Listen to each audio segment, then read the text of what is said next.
Because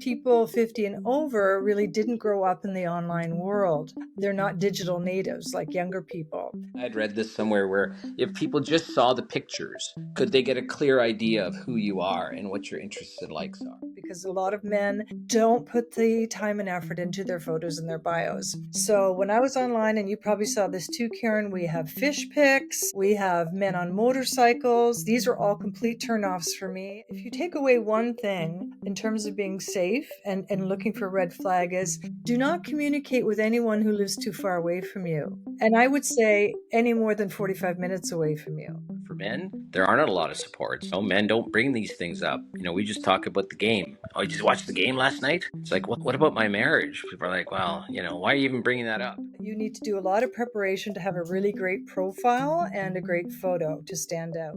One other red flag that I certainly see women falling into is, connecting with someone online and then messaging with them for a long period of time before meeting. Welcome to the Just Separated podcast. Hi, I'm Karen Oman, a thanatologist, grief counselor, divorce strategist, and co-author of the Just Separated workbook. I draw on years of personal and professional experience to guide you through the challenges of your divorce. Together, with our expert guests, we'll equip you with the clarity, resilience, and tools to take charge and move forward with confidence. Follow Just Separated and join us as we explore the many different facets of divorce. Welcome to the Just Separated podcast. I'm your host, Karen Oman, co-founder of the Divorce Workshop. Today, we're going to be talking about online dating after divorce and how to be successful. Our expert guests today are Bokma and Amit, Karia, who are the founders of Chapter 2 Dating. Anne and Amit met on Tinder almost 4 years ago after each were online dating for about 2 years. Today, they are Canada's only male and female online coaching team for women and men over 50. Welcome, Anne and Amit, to the Just Separated podcast. Thank you so much. Thanks so much, Karen. So I just want to be honest, right? When I first started online dating, it was about over 8 years ago, after leaving a 20-year marriage, I had no idea, absolutely none.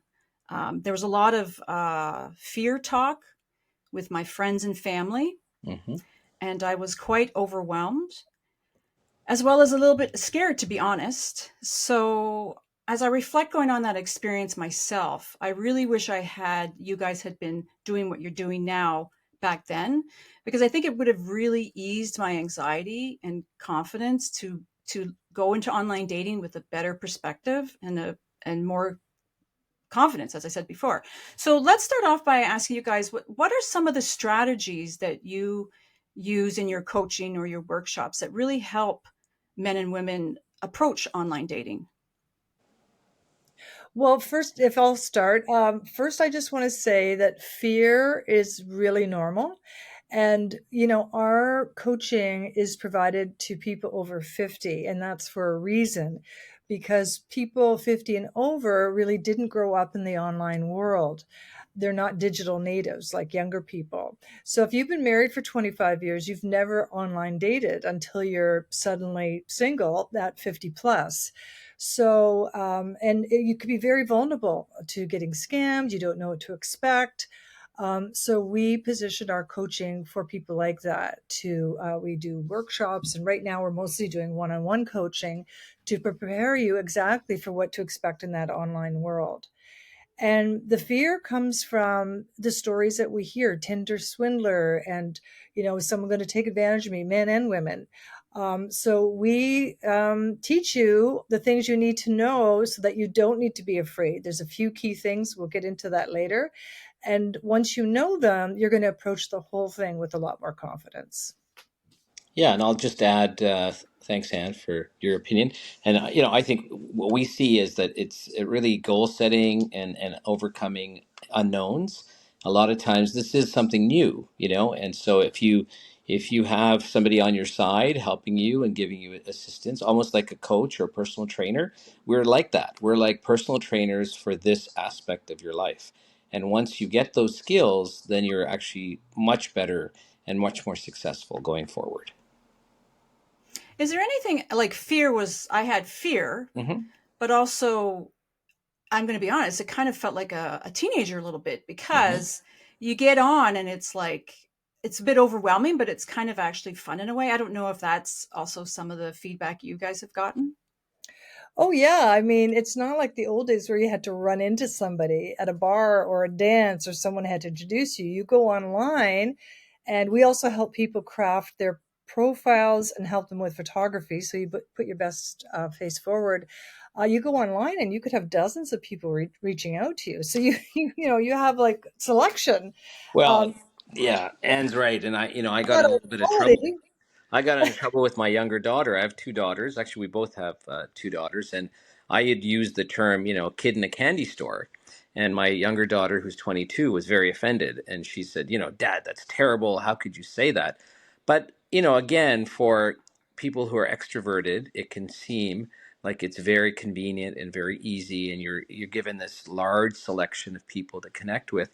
But we try to think of people who are ambiverts and introverts who maybe are still overwhelmed, and what can we do to help them be forewarned and to make right choices and not let the technology overwhelm them, because it is sometimes, as you say, you get on there and you get 12 to 14 people right away and you're like, okay, what do I do, how do I react to this, and it's going to take up so much time. Well, again, there's a process, and once you're trained in how to do everything under this process, then you'll be fine.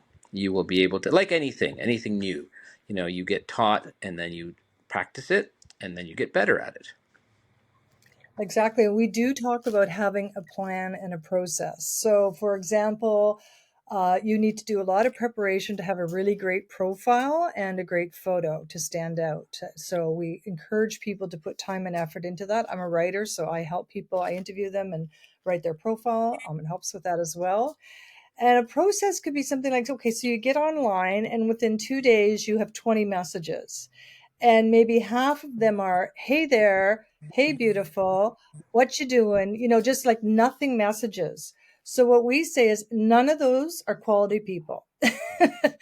None of those are people who are going to put an effort into it. They're writing that message to everybody. So you do not respond to them and you actually block them so that they don't turn up in your feed again. You're not being rude to them. You just don't want those people in your feed. It's all about whittling it down to the handful of promising possibilities.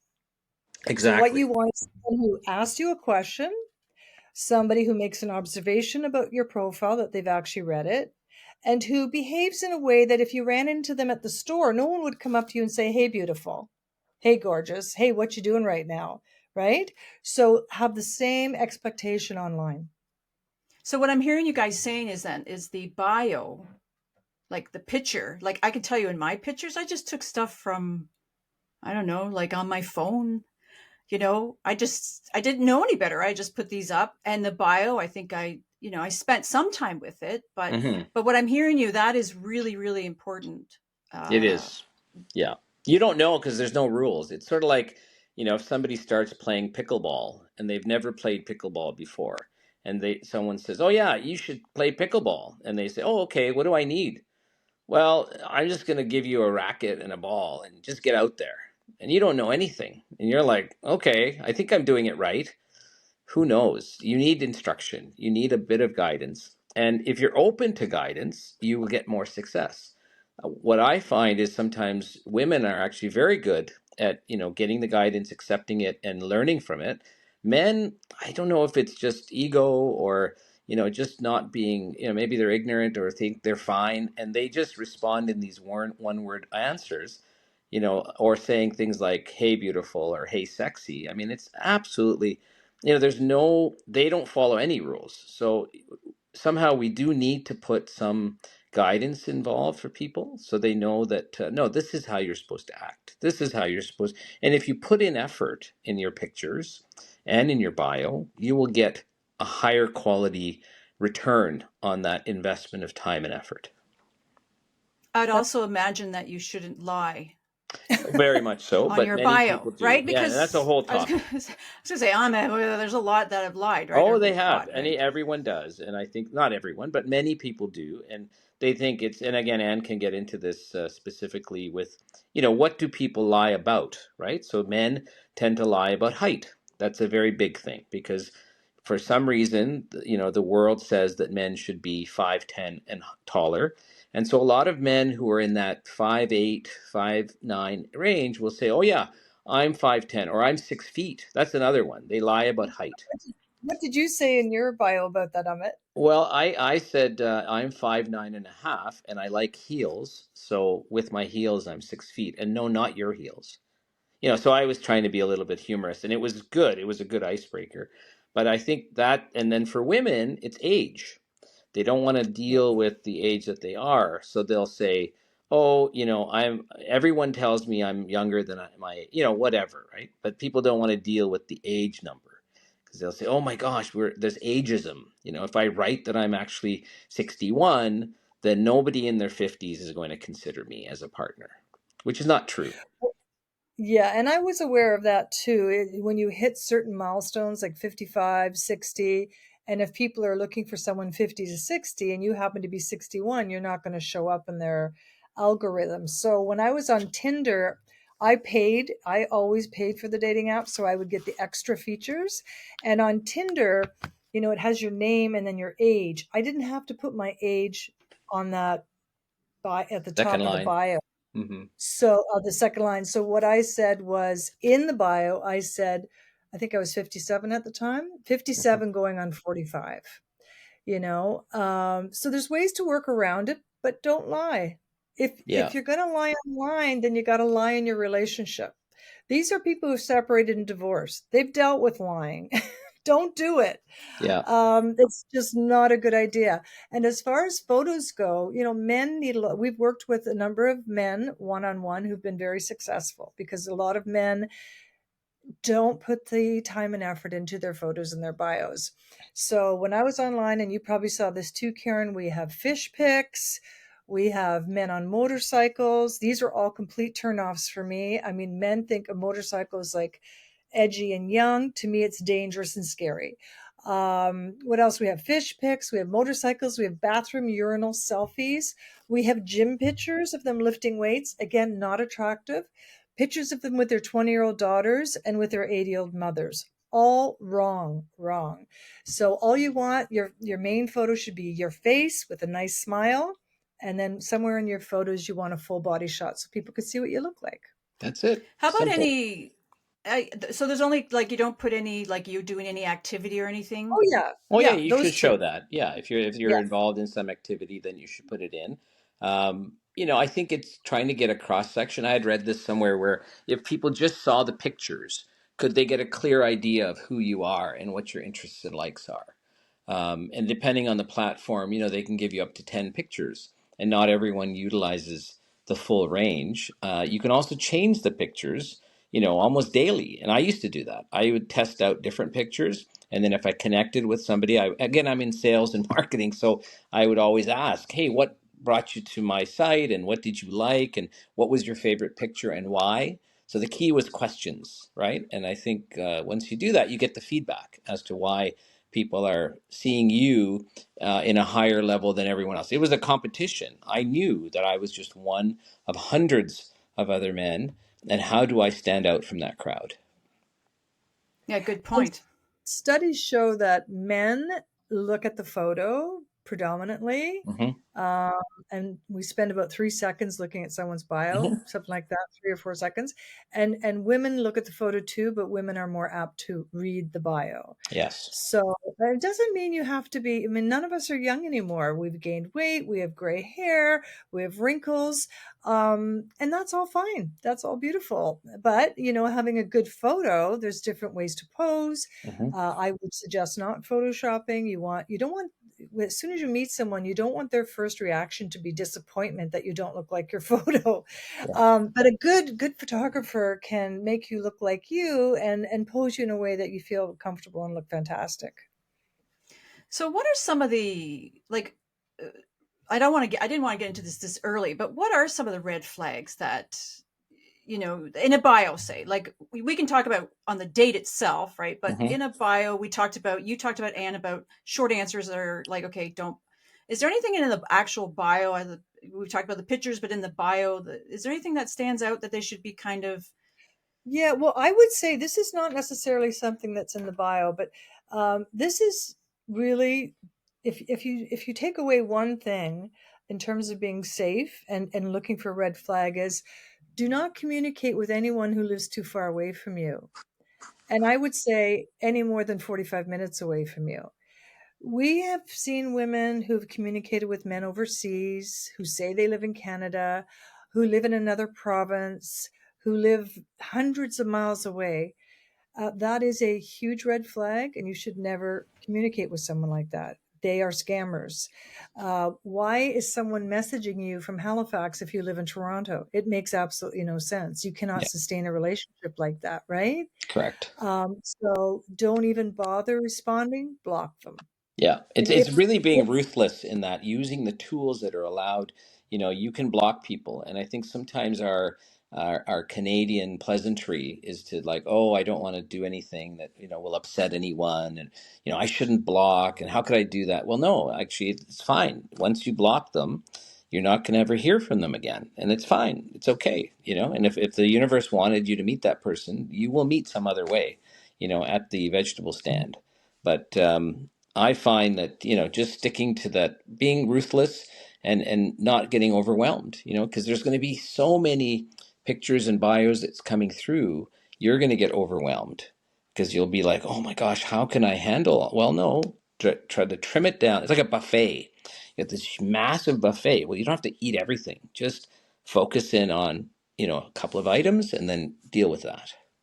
See, that's why I wish I had you guys, because it was so overwhelming. I turned it Mhm. off for 2 weeks. I said, Yes. yeah, I have a life outside of just Yes. bing, bing, bing. I was on Match. Hmm. That's the app that I was on. Yeah. That's another thing I want to ask. Is there one that you recommend for divorcing people uh, compared to other apps? Like, there's so many apps out there now. There are. It's the number one sort of, in the app world, the dating apps are the most profitable and plentiful. And there's so many starting up all the time.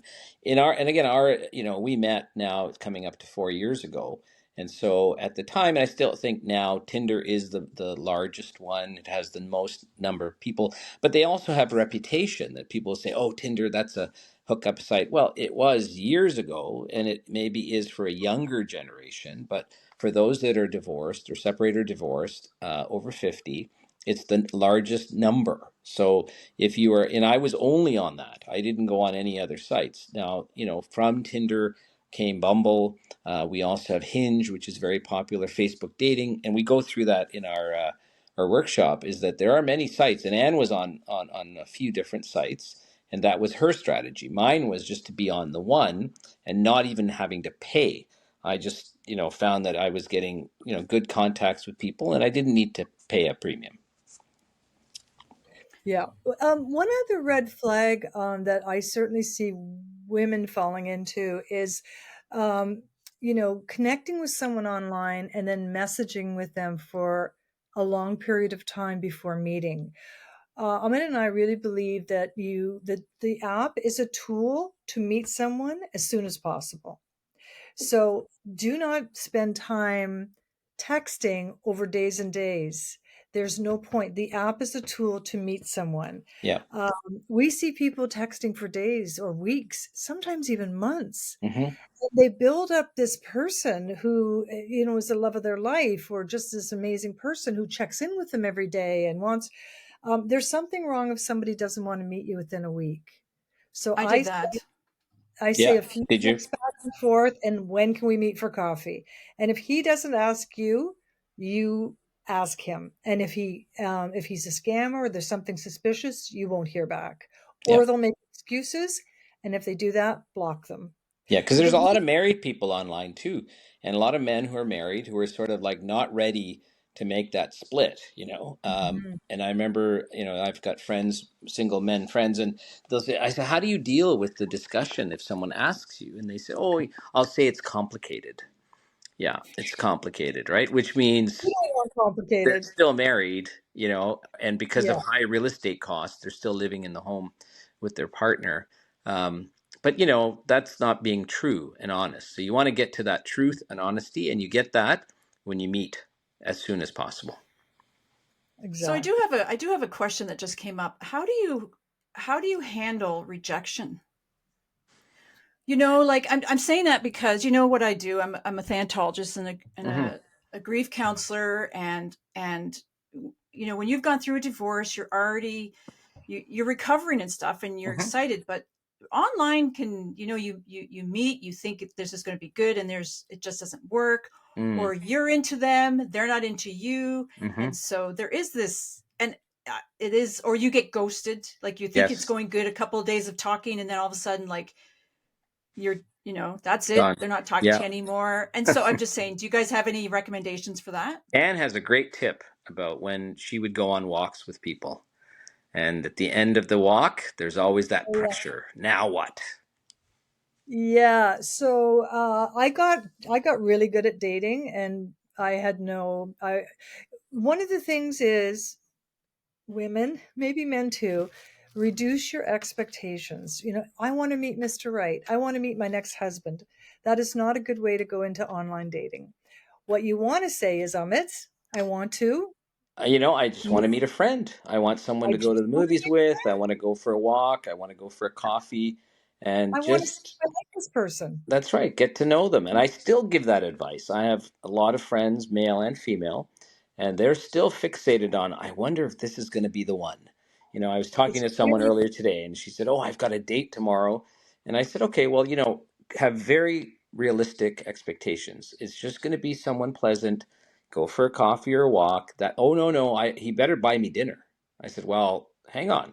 Like, where are we? Are we back into the 50s? Is that what's expected? Because you have to be clear and just have low expectations. Try to meet somebody pleasant and then build from that. Don't expect all of it to happen. That's where maybe Hollywood gives the wrong impression that it becomes this yeah. all or nothing.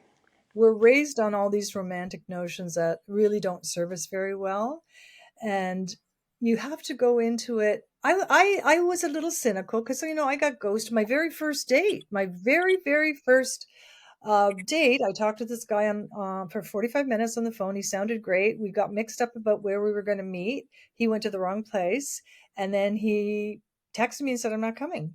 And I spent like an hour getting ready. I never did that again. I never spent time getting ready after that. I just, put some lipstick on. That was it.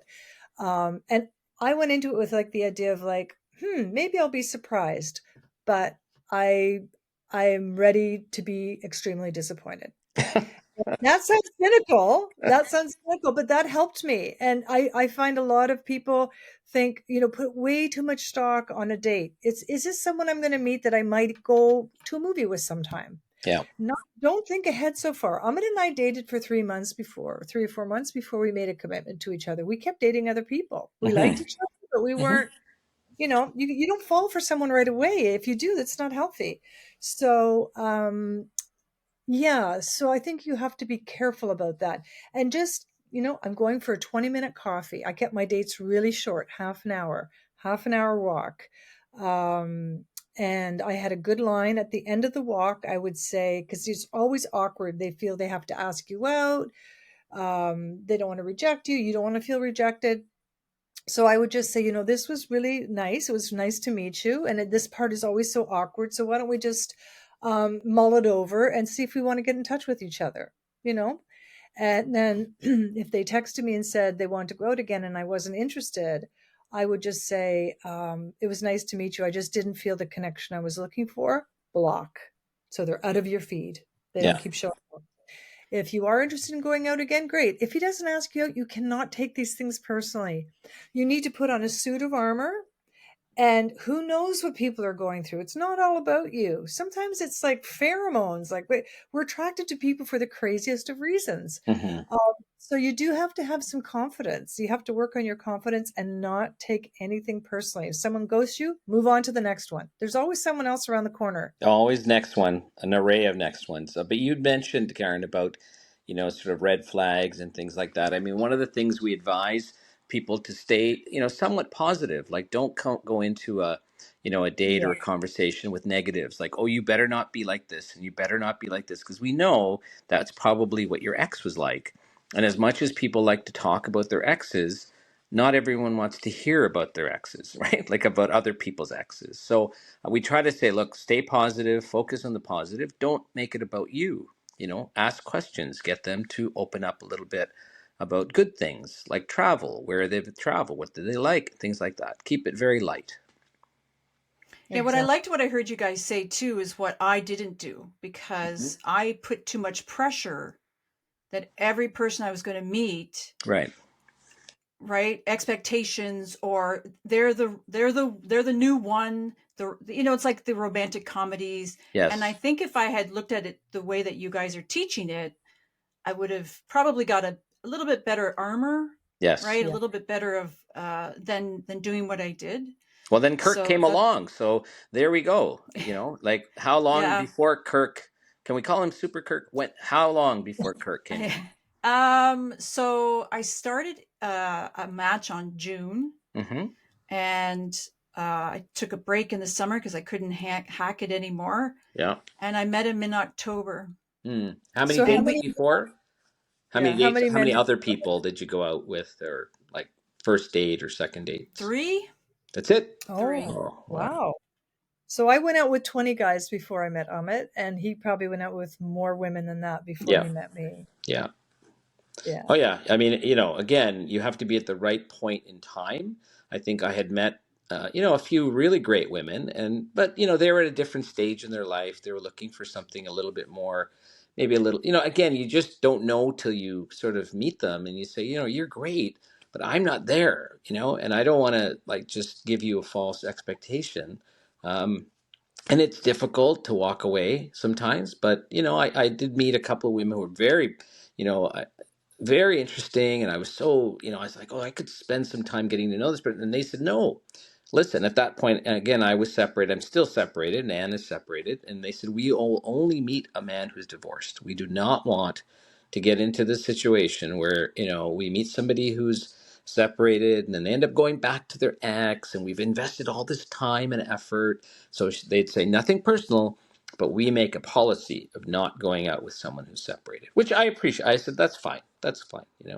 Clear. And I didn't care. I'm still 6 years later, just I'm too lazy to get divorced. Yeah. Um, I didn't care if someone was separated at all. That was not a factor for me, but I know it is for some people. The other thing I want to say too is not to focus on the superficial. Like, we are talking about having a great bio and great photos and making yourself interesting in your bio. But we do live in a very looks oriented society, and our looks are really often the least interesting thing about us. We have no control over them. I mean, unless we have been disfigured or something terrible has Mm, happened, we're sort of born into this body, and it really says nothing about our character. Nothing at all. So women need to get over. We've had so many women. What do you want in a guy? Height. mm, Really? yeah. What's more important? Kindness, generosity, shared mutual interests and values, shared politics perhaps, or height? That's like saying a woman has to have big breasts for me to go out with her. Mm, So really, I really tried. I dated men who are quite a bit short. I'm 5'8". I dated a couple of men who were quite a bit shorter than me. It was not easy, and I had to overcome my prejudice, but I did it. I dated men from other cultures for the first time in my life. I grew up in a very white world, so I really encourage people. I dated a couple of people who are younger, not a lot younger, but there's some women in their 60s who are dating 40-year-olds. Sometimes women like older men. Like, don't be hung up on what society tells you have to like. Try to get over the superficial stuff and look for the character and the values of the person, because that's what's going to sustain the relationship in the long run. well Oh, said, Anne. So well yeah, said. that's Yeah, so well said, because it's so true, right? Like, we know, because we're all middle age here, that if you're just going to focus on the superficial, it doesn't work, right? You need, as you said, and character and values. it's very Before we hard start, though. Sorry, go ahead. sorry, Yeah. sorry, Amit, No, go I was ahead. saying it's very hard for people to show character and values. I mean, that really comes out when you meet. So that's why, the whole idea of bio and pictures, and men by and large are very visual, right? So they don't really look too long on a picture till they move to the next one without realizing that, hey, you know what? A person who might not have like the best, picture might have like the best or ideal values, and would be the person that would be a really ideal partner, but you don't know that because it's almost like, and I've used the example of the book, a lot of times the best book might not have the best cover, right? And so you have to get beyond that. And time is really, people can hide things about themselves. So that's always scary. I know some women who do background checks before they go out with people. I Yeah. mean, I never did that. I usually did try to find out if they had a social media presence. I'm pretty left wing, so I made that clear in my profile that, and one guy said to me, "Oh yeah, I'm a lefty." I found him on Facebook and he was like at some conservative rally. Hmm. So, but you can tell in time what someone's values are, how they treat, if you go out for coffee, how do they treat the staff person? What do they say about their ex? Relationships end badly sometimes, but are they nasty? Do their children see them? What kind of friends do they have? What kind of activities are they involved in?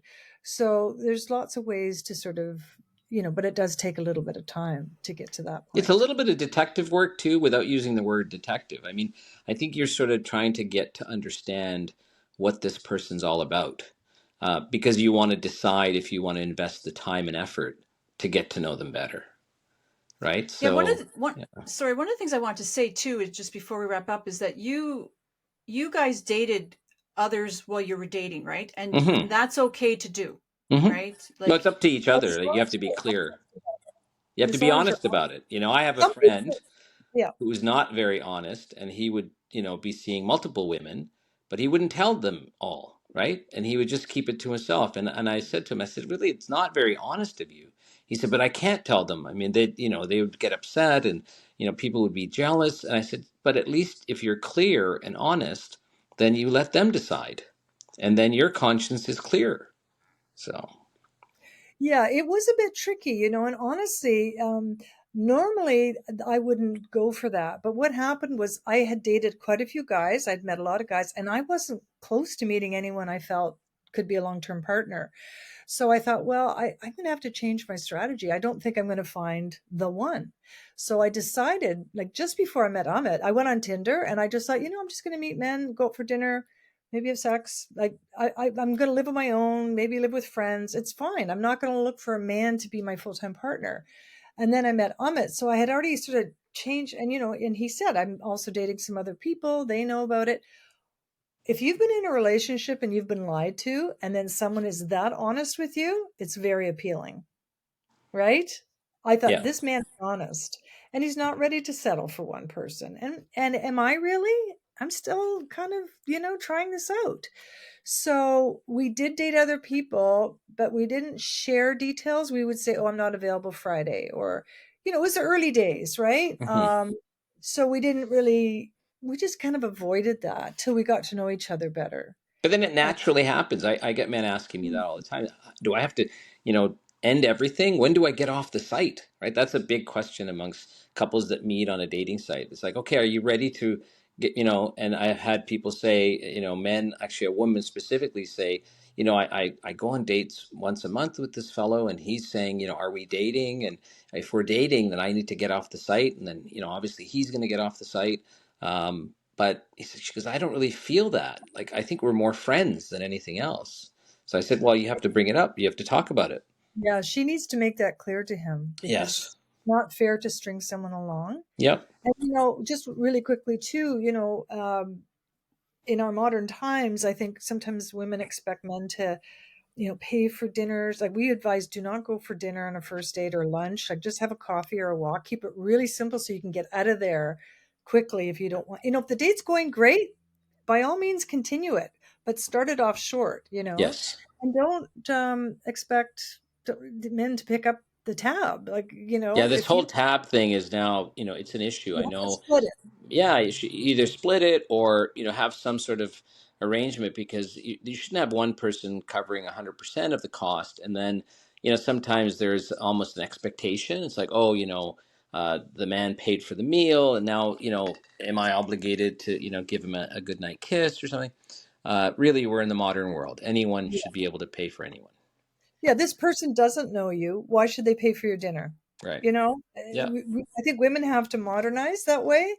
And I think men have to ask their dates more questions because I Yes. went out with a lot of nice guys Yeah. and they didn't ask me anything Right. and very unappealing. I still And have so many questions, Anne.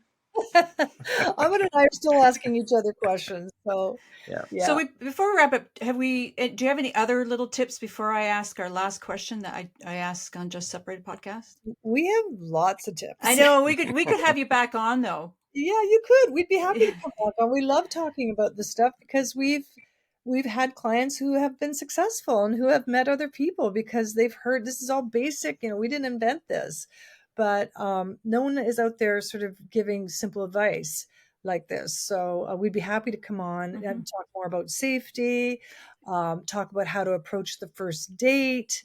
We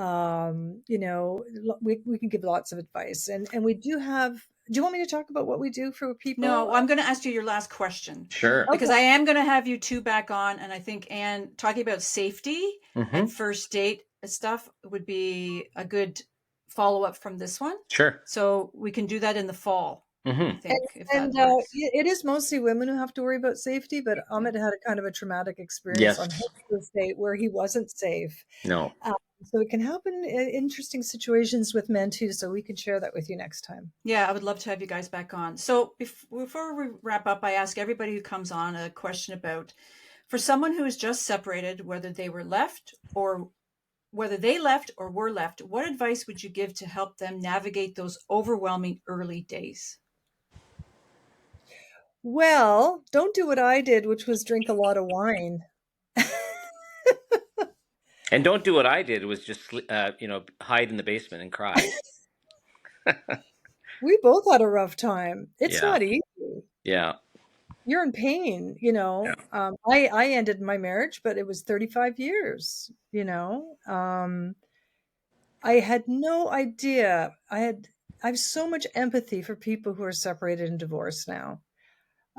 Even if it's I'm very amicable with my ex. But it's the death of a dream. It's a really, really hard thing to go through. And you got to feel it to heal it. And grief, you're a grief counselor, you know this. What I should have done is taking better care of my body, exercise, meditation. I talked to lots of friends who had been separated and divorced. That was very helpful. Um, Maybe I should have gone on a retreat and so I could have just been away and sort of figured things out. I did talk to a counselor, that was helpful, but I ended up drinking a lot and I've stopped now, but it was bad and it took. For women, it's great. You have so many supports, but for men, there aren't a lot of Yeah. supports. Men don't bring these things up. We just talk about the game. Oh, you just watched the game last night? It's like, well, what about my marriage? People are like, well, why are you even bringing that up? So men don't talk. Really, maybe reading about things or talking to women that you have. Like I just sort of struggled through it, and that's why I think that it is trauma. You carry on this sort of trauma of failure. And even though you meet someone amazing, and you think, well, if not for that, I would not have met this amazing person, but yet in the back of your mind you're like, oh, but I was a failure. I let this slip. Now, again, there's a percentage split there. It's not 100% one person's fault, but it's still that broken. It's almost like Humpty Dumpty. It's broken, it cannot be fixed. It's fine, we leave it, we move on to something better. But we try to be better. And so now, I always ask, and I ask myself many times, what can I do to improve? How can I be a better partner? Right? How can Which I advise is my friends? Right? Is to me, that's amazing. I've never had a man say to me, "What could I do that could be better? How could I be a better boyfriend?" And I ask Amit that too. Yeah. The beauty of a second or third older relationship is that you don't want to make the same mistakes. There were problems in my marriage, and I take some responsibility too. Like I was a nag, Yeah. because I hate that word, but Yeah. there were just habits that Hmm. and I've made every effort not to do that with Ahmed. You're doing Um, great. and I think we both are very aware how lucky we are and how precious this is. And one big learning I've had is a relationship really shouldn't be that much work. Like people say, you have to work at it. If you're having to work so hard at it, maybe it's not the right relationship. Amit and I haven't had a fight. We've had slight disagreements where we've talked it out, maybe. In 4 years, we've never had a fight. It's easy. It should be Why? easy, and it should be really something that you look forward to. Like we don't live together, we live separate. But I know that when we have date night, and I'm driving to visit to see her, and she lives about half an hour away, or on the weekends where I go and stay with her, I'm anxious. I'm so excited. Is this like the first time? And it's like, wow, this is what it's supposed to be like. That you are full of expectation and can't wait to spend time with that person. There is some wisdom that comes with age. You guys are wonderful. I just love it. Oh, And I also this was so helpful for everybody, just this beginning talk about this stuff, right? Mm-hmm. So, where do you guys, what's your webpage? And I know you do coaching. Do you just want to tell everybody about that? yeah, so it's really a side hustle for us. We've done lots of workshops. We're putting a little bit of a hold on that just for now because we're so busy with other things. But we're chapter 2, TWO. There's also a chapter 2 in England. So we're chapter 2 spelled out. Chapter2dating.com. You can go to our website. There's our bios. We have lots of press. We have a blog where we talk about dating later in life. And what we're doing is we're working one-on-one with people. We have one package. It's $295, and we meet with you for an hour online, find out what your issue is, what help you need with your bio, if you need help determining what website you should be on, if you're running into issues on your dates. And then we write your bio, and then we have a secondary meeting with you. And then we can continue that if you need help. So it's very inexpensive. You know what? We're really in this to help other people find someone Yes. because we did it and we believe in it. And there's so much negative about online dating, but you met your Mhm. partner, Karen. If you do it right, you got a really good chance. Yeah. I hope everybody goes visits your webpage and looks into the coaching, because I can tell you it would have helped me 100%. So I want to thank you two for coming back on. I'll definitely have you back on so we can talk about the next chapter, which is kind of similar to your website. That's And great. thank you guys for coming on. Okay, thank you, Karen. We look forward to meeting Kirk in the future. Thank you for joining today's discussion with our divorce expert. Check out the show notes for more about our guest. If you're finding value in our podcast, follow us on Spotify, Apple Podcasts, and our YouTube channel at Divorce Workshop. Share your questions, comments, or guest suggestions. We'd love to hear from you. For a comprehensive divorce guide, check out our Just Separated workbook on Amazon worldwide. This workbook covers everything from emotions and co-parenting to finances, legal insights, and recovery, a must-have for anyone navigating separation or divorce.